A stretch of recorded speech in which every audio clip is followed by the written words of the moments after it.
Hello everyone, Paddy here, and it's time, as you can probably tell by the fact that I've got an unlabelled bag on my desk for another Bootlego build. So this one, in its nice black bag, which won't show you an awful great deal, is one of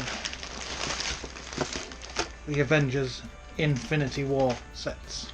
In particular, the little shuttle escape one with Rocket and Groot and Thor. I was going to get the Infinity War ones, but they just haven't dropped in price fast enough. So I am getting some of these as placeholders. I've got a couple of them coming up in the next few weeks to months. These have actually been sat on my desk for about a month. Nothing like keeping up with trends. Anyway, I'm going to build this and review it, and then at the end decide whether or not it would be worth getting the Lego one.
So here we are with a little Milano second compartment, secondary ship, which will connect to the bigger ship, and we'll do that later on.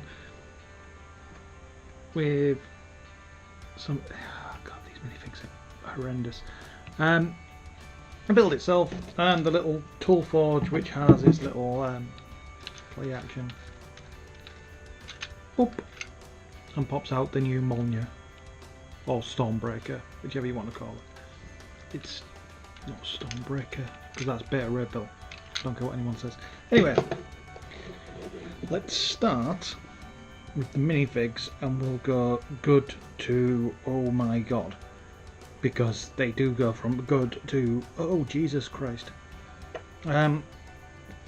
We start with Thor, and the minifig and the print for Thor is pretty good. It's got all of the new lightning blast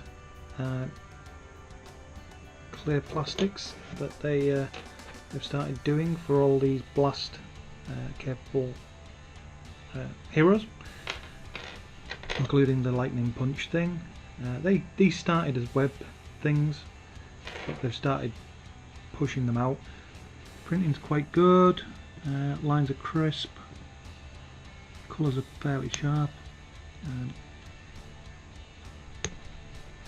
It's got a normal face on the back, which is good, but why would you do that rather than the two eyes thing?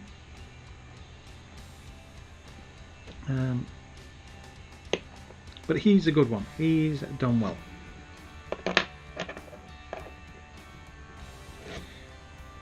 When you can go into the little ship pops up, the roof comes off, or you can go in from the front or the back. Let's start with Rocket. Now, this is, oh dear, I've left his legs behind.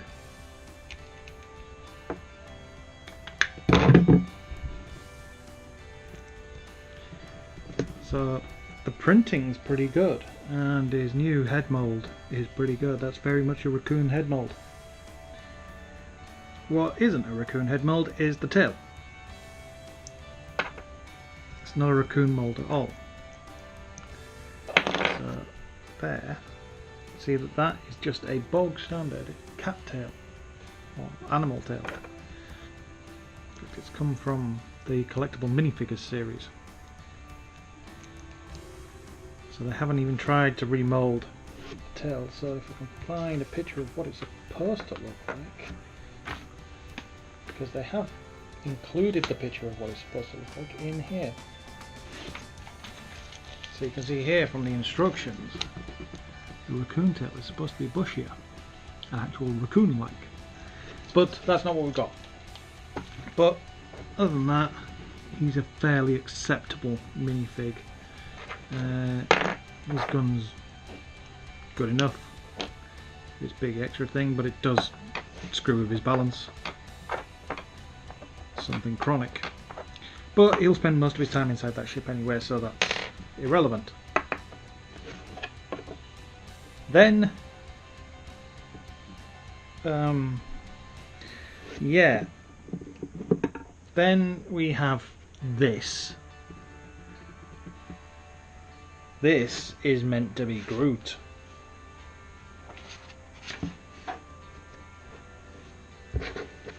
This is meant to look like that. Can you see what I've got instead? I mean, the body printing's okay. Colour's off. Colour's wrong. Because it should be more off, bro. But I'm not quite sure reusing Bart Simpson's head was the ideal one. That is genuinely Bart Simpson. I haven't got my Bart up here, that minifig collection's downstairs, but that is genuinely just Bart Simpson. If you pull his head off, so you can actually see the underbite. So yeah, if you're buying this for the Groot minifigure, don't bother. Ship itself, yeah, as I said, it's a fairly solid build. All the bits that move should move, feel like they move. You've got the two airlocks. You've got access into the top, so you can pose your figures in there quite well. two stud blasters, which I'm not going to activate because I don't want to lose the studs. And yeah, one thing of note is that the clear plastics are actually clear. They don't have the fogging issue that they've had in the past with Lepin pieces, but this dome does seem to have had injection issues because it's a bit swirly. I can see where the plastics may not have been fully melted or not fully injected at the same rate, because I can see distinct swirls. I don't know if you can on camera, but that's not good. That's only present on, oh no, it's, yeah. It's not as noticeable on the flat dome, but it is on the main dome. And then, yeah, your little weapons forge. It's got its action, got its spin, moves around, and has the draw that comes out. And has Stormbreaker in there. Hidden around the back is a little infinity gem. It comes on a sprue of 4, and this is really not clear. I've got another.